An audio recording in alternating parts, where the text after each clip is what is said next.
this stuff is happening, this is going to have an effect on our families. But in addition to that, we see so much development taking, I use the term the bubble. All of the investment is being placed downtown, but no investment uptown. So you have the Park Heights and other areas, East Baltimore, areas of West Baltimore, that are not seeing any significant impact, but we have East Harbor just bustling with investment. That's interesting. Now I'm gonna take the lead real quick, and then I'm gonna throw back to you, Otis. From where you sit, Congresswoman Edwards, how can what the concerns that Reverend Cutler just brought up, how can they be addressed, more effectively be addressed? Well, I think that, first of all, there's a responsibility that is at every single level of government and in our community when it comes to providing opportunity. Sometimes I think when we look at these issues of crime, we look at them in a box as though they're not connected to the other things that are going on in our communities, to the lack of educational opportunity, the dismal rate of high school graduation, yes. To people not being able to get jobs that they're qualified in an economy that seems to be growing in some places but not in other places. And so I think every level of government and the community has a responsibility for that.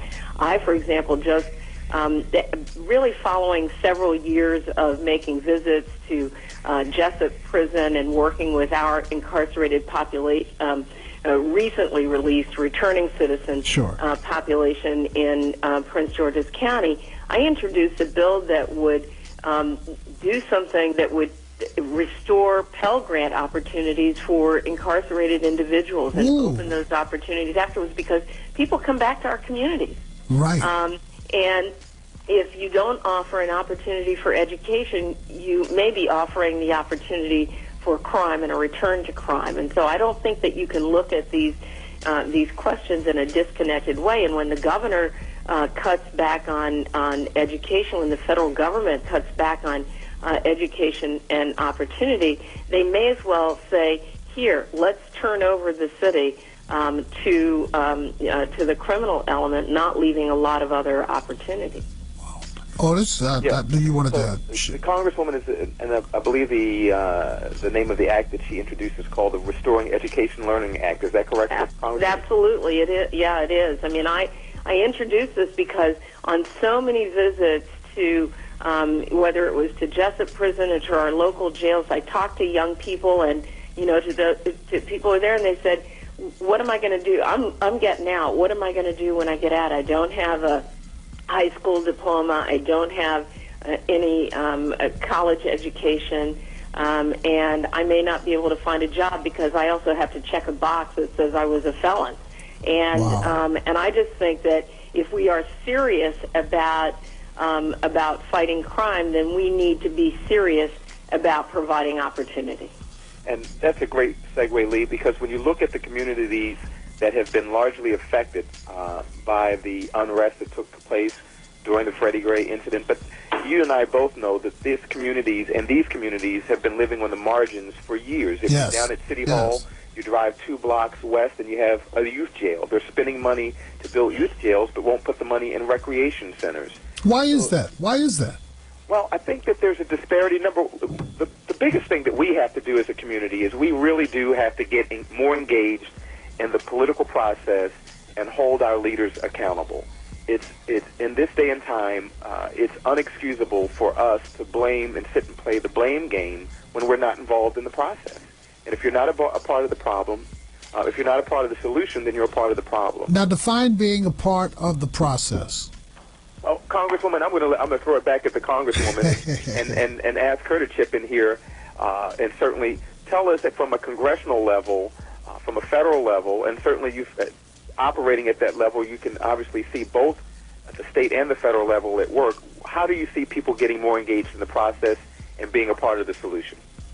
Well, look, I got into politics because I was engaged in my community. I mean, I didn't come to politics because I'd held elective office before. I didn't come to Congress because I'd held elective office before.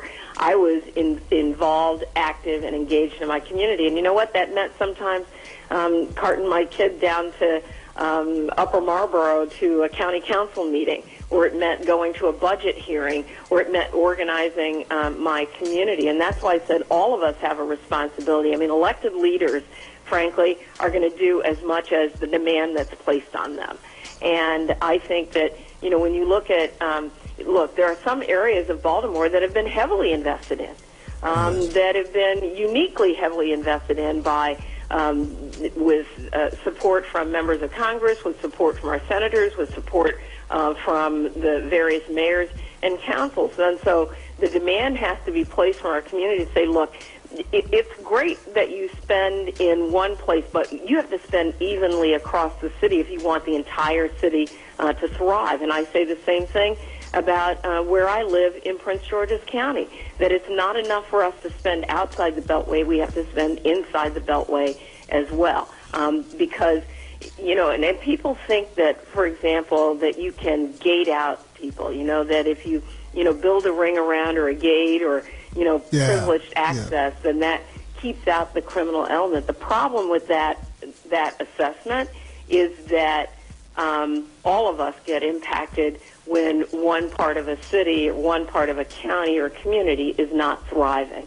Absolutely. And so all of us have to be invested in the process. Hold on, Otis. Hold on, Otis. She wasn't finished. Hold on.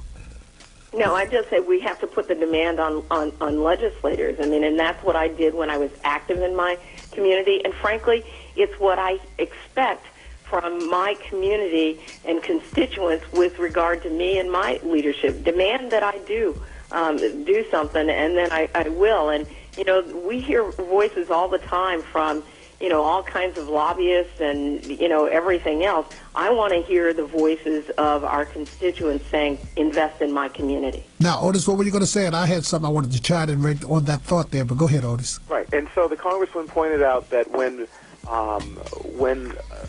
things happen in the community, it affects, there's consequences to those actions. So, for example, the Orioles had to cancel several games. Right. 9 conventions were pulled out of Baltimore. Right. That has an economic impact well beyond the bubble. There are families who work and people who work at those games. There are people who work at those hotels who are now going without paychecks because there was a lack of investment in other parts of the community. And with that being said, Congresswoman, that was also a great point, because Sandtown, that community, and I know for a fact there used to be a housing council in that community, and Lee, you'll know, there was a tremendous effort by the Rouse Corporation, Enterprise, to invest in housing development in an area. With all that money that has been poured in that area, it still has not turned around that community. That community has not been the same since the riots of '68. Well, one of the concerns there, and then I want to slide into something else, is that many times when those funds are allocated, they get absorbed in administrative fees to the point that by the time it gets to the grassroots level, there's only pennies left. Yeah, that's a good point. Go ahead. Well, I think it is important how we spread it out. But you know what? This is actually about leadership and making decisions that prioritize communities. But you can't just invest in, improving housing, because if I have a house but I don't have a job, it doesn't really do me any good to have a home. Yeah. So, we have to do all of those things. If I have, a home but my children can't be educated, it doesn't help as much. If I don't, look, if you look at the city, there are a lot of families who worked in manufacturing jobs that are gone. And that are not coming back. Well, people have to be retrained. We have a whole generation that has to be retrained to the jobs that exist in this economy, not the jobs that existed in an economy 20 years ago. And it's up to our elected leadership to direct those dollars to that kind of thing. Whether it's apprenticeships in schools so that kids can, young people can develop a trade to go into this economy, or it's making sure that they can go on to a 2-year or 4-year education. I think the key to success of any community has got to be, the bottom line, it has to be the education system. When the education system works, those other things flow from it. So now this is the point that, because you touched on several things that you made mention on several occasions. You made mention, Congresswoman, about the voice of the people, and obviously we know the ballot box is one area that the voice of the people can be heard, but also as kind of dovetails off of what you do, making sure that, and you alluded to this, that as community leaders, consolidating your voice so that you can go before your elected officials and say, hey, I need you to know that we want this addressed, and we're holding you accountable for it being addressed. And that's going to get your attention. Well, it is, and I mean, look, I started out as an organizer, and so I think like an organizer, even though I'm a legislator and policymaker. Sure. And I know that when communities organize and act collectively, whether they act collectively in their unions or they act collectively in their communities, they get things done.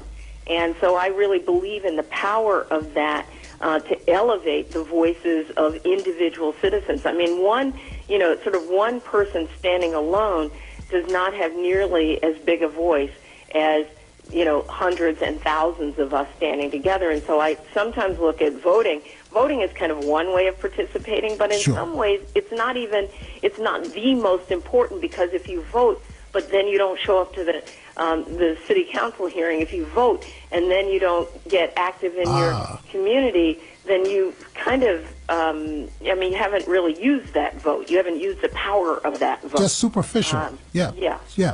So let me just drop this in real quick, and I'll come back to you, Otis. So then, with that being said, along the lines of that thinking, because we're having a interesting discussion here. How do you see, Congresswoman? How do you see communities being able to empower themselves to become more self-sufficient as it relates to not only taking back the communities, but also making sure that they are effectively getting their voice out? Well, I think there are a number of ways. First of all, with our parents, I grew up in a family where we didn't have a lot of means, but my parents were very actively engaged in school. That they were there and that they were present. And so if they saw that the floor was dirty or the classrooms weren't clean, they made that demand as part of a parent-teacher association. I think a lot of our parents are not engaged in the way that they can be. Not everybody has that capacity, but some of us do. I think, for example, if the city council is having a hearing on where education dollars, where construction dollars are going to be spent in the city, then I want every single person in my neighborhood to go with me to the hearing to make a determination about where that money is going to get spent. Because trust me, if it's not your voice that's being heard, it's somebody else's voice that's being heard, because eventually the money is going to be spent, especially in an environment of limited resources, and there's a lot of competition for those resources. And the demand for housing. There's no way that in one neighborhood every third home should be boarded up when you also have people who are without homes. Wow. And, even being innovative and creative. Why is it that we can't spend the dollars training people how to do the construction work on those homes and rebuild their communities? Wow. And, I think that we can be creative and bold. This is an environment that requires bold ideas and bold leadership, because we've had enough of the kind of quiet leadership, or the trickle down. If we invest in this place, and eventually it's going to spill over someplace else.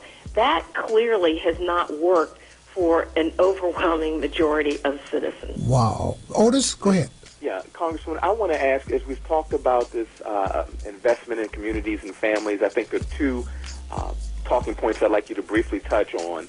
And the first would be your involvement in When Women Succeed, America Succeeds, and also with the looming decision on the Red Line, particularly here in Baltimore, and the Purple Line in the Prince George's and Montgomery County areas. Where do you see and how do you see that impacting commerce, business, and economic development? Well, first of all, I believe that when you invest in mass transit, you're really investing in communities because it helps to facilitate commerce, which facilitates job creation, and not just the jobs in building the Purple Line or building the Red Line. We've got those jobs, but also the jobs that will come with the facilitation